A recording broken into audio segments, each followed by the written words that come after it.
Olá! Hoje nós vamos conversar sobre a transmutação do egoísmo ao altruísmo. Quais são os instrumentos que a gente precisa ter? O que a gente precisa dominar para que a gente consiga iluminar a escuridão que o egoísmo traz? Na pergunta 913, Kardec indaga aos espíritos: dentre os vícios, qual pode ser considerado o maior? E a resposta é a seguinte: nós já o dissemos muitas vezes, o egoísmo. Estudai todos os vícios e vereis que no fundo de todos está o egoísmo. Então, ele é o pai de todos os nossos vícios, físicos e morais. E quando a gente pensa nessa questão dele ser o pai de todos esses vícios que nós temos, decorrentes da nossa imperfeição, seria interessante a gente tentar entender da onde vem o egoísmo, para que a gente possa pegá-lo um pouco mais nas mãos. É o instinto de preservação, é do instinto de preservação que advém o nosso egoísmo. Agora, se nós formos focar dentro de uma encarnação, a primeira etapa de desenvolvimento infantil é um período extremamente egocentrado. Nós nascemos com um psiquismo cunhado por uma espécie de absolutismo, por uma espécie de centralização no nosso próprio eu. Então, durante os primeiros anos, até aproximadamente os 3 anos, não é? O egocentrismo, ele dá o tom. Então, a criança busca satisfação. A criança é regida por um princípio que a gente chama de princípio do prazer. Com o seu desenvolvimento, e se essa criança for ajudada, ela pode adentrar a vida adulta sendo regida por um outro princípio, o princípio da realidade, onde ela vai ser capaz de, em qualquer situação, ponderar entre ela e o outro. Então, se a gente for parar para pensar, essas duas situações, o instinto de preservação que ainda trazemos dentro de nós, e muitas das dificuldades que tivemos em nosso processo educativo podem nos fazer mais ou menos egoístas. Aristóteles tinha uma frase bastante interessante, que o egoísmo não é um amor por nós mesmos, mas uma desvairada paixão por nós mesmos. Aí nós precisamos fazer a diferenciação entre amor próprio e egoísmo. O amor próprio é aquela sensação que nos dá o devido valor, que nos insere dentro de um contexto com as nossas reais possibilidades. Eu me amo, eu gosto de mim, eu me valorizo, eu sei exatamente quais são as minhas capacidades e as minhas dificuldades. Então eu tenho amor próprio. O egoísmo, não. O egoísmo cunha esse amor próprio de um olhar muito mais desvairado. Ele cunha esse amor próprio com uma centralização em seus desejos, com uma centralização em sua forma de querer que os outros ajam com ele. Nós podemos separar didaticamente o egoísmo em 4 situações. O egoísmo individual, que é aquele egoísmo onde eu luto pelas coisas que eu quero, eu busco sempre o prazer pessoal, independente da pessoa com a qual eu me relaciono. Pode ser minha parceira, pode ser minha mãe, pode ser meu pai, pode ser meus irmãos, pode até ser os meus filhos, mas a pessoa que tem um egoísmo individual muito exacerbado, ela negligencia qualquer outra pessoa e coloca todos os holofotes, todos os seus empenhos na satisfação dos seus próprios desejos. Esse é o egoísmo individual. Depois nós temos o egoísmo familiar. O que seria o egoísmo familiar? O egoísmo familiar, entenda, é tudo egoísmo, mas se a gente pode pensar, né, se a gente puder pensar, vai existindo aí uma pequena evolução. Né? O egoísmo familiar é aquele que as pessoas que fazem parte do mesmo núcleo familiar que eu, são sempre priorizados. Então, eu já consigo ceder um pouco em relação ao meu cônjuge, a um filho, a um pai, a um irmão. Só que, no confronto dos desejos, da satisfação, dos interesses dos meus familiares em relação às pessoas de outros núcleos familiares, É a história da galinha choca, né? Eu foco todo o meu empenho na proteção dos meus, neste contraponto. Então, às vezes, algo que eu entendo que não é justo acontecer com meu filho, eu não vou me importar disso acontecer com o filho do outro. Isso é um exemplo, né, de um egoísmo familiar. Nós temos outro egoísmo, que é o egoísmo nacional. O que é o egoísmo nacional? O egoísmo nacional, se a gente for parar para pensar, também vai um pouquinho além, né? É quando eu tenho orgulho de ser, por exemplo, orgulho de ser brasileira, tá?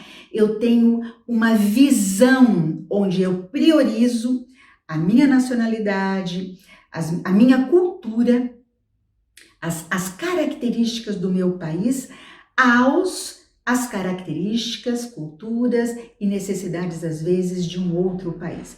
É quando a gente observa, por exemplo, todo este movimento, né, de migração das pessoas de países com dificuldades tão grandes e todo esse movimento sectário que a gente observa em alguns países de impedir a entrada desses habitantes de outros países que vêm buscar uma qualidade de vida melhor. Nós temos também o egoísmo relacionado às crenças e relacionado aos valores.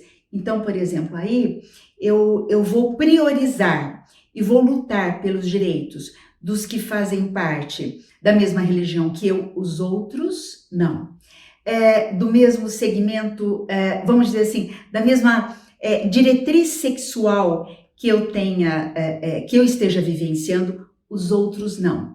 Pessoas que sejam da mesma cor que eu, os outros não. Quais são as características que o egoísta tem? Basicamente, ele é centrado nele mesmo. O mundo roda ao seu redor.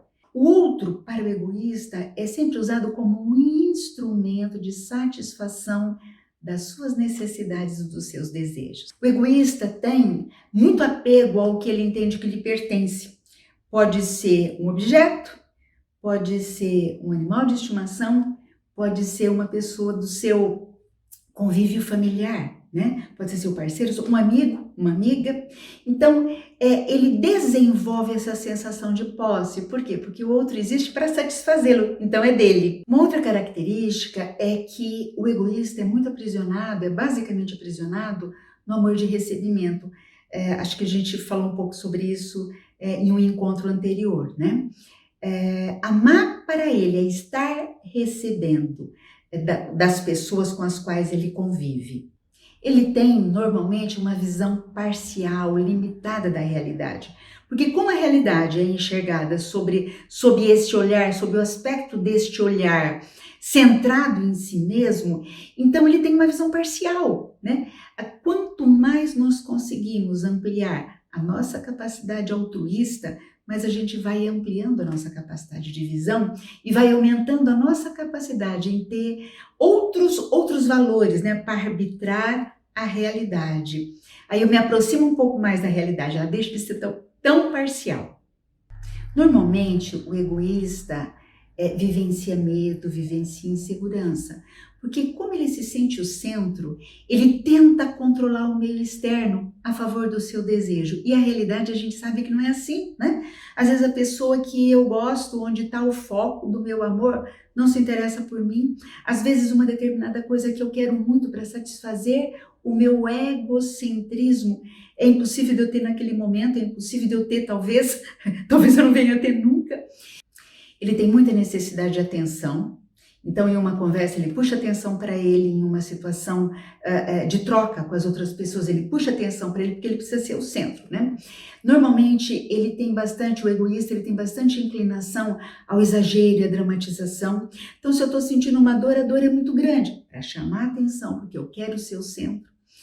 Raramente o egoísta aceita críticas, porque a forma dele viver, a forma dele pensar, os desejos dele são mais importantes do que todo o resto, então ele não é permeável a críticas. Tem muito medo de se arriscar. Por quê? Porque quem se arrisca convive com o novo, convive com o que eu não posso controlar, com o que a gente não pode controlar. Isso é complicado, é arriscado, é temeroso para a pessoa que é muito egoísta.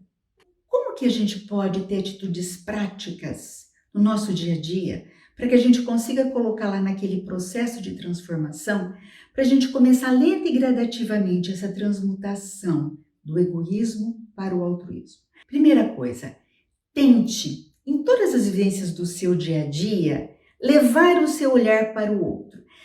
A situação veio para você, uma situação onde aquilo me inquietou. Peraí, como será que o outro que me trouxe aquela vivência está sentindo?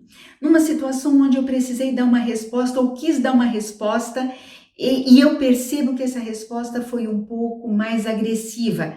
Sai do seu olhar e tenta entender como o outro ouviu o que você fala.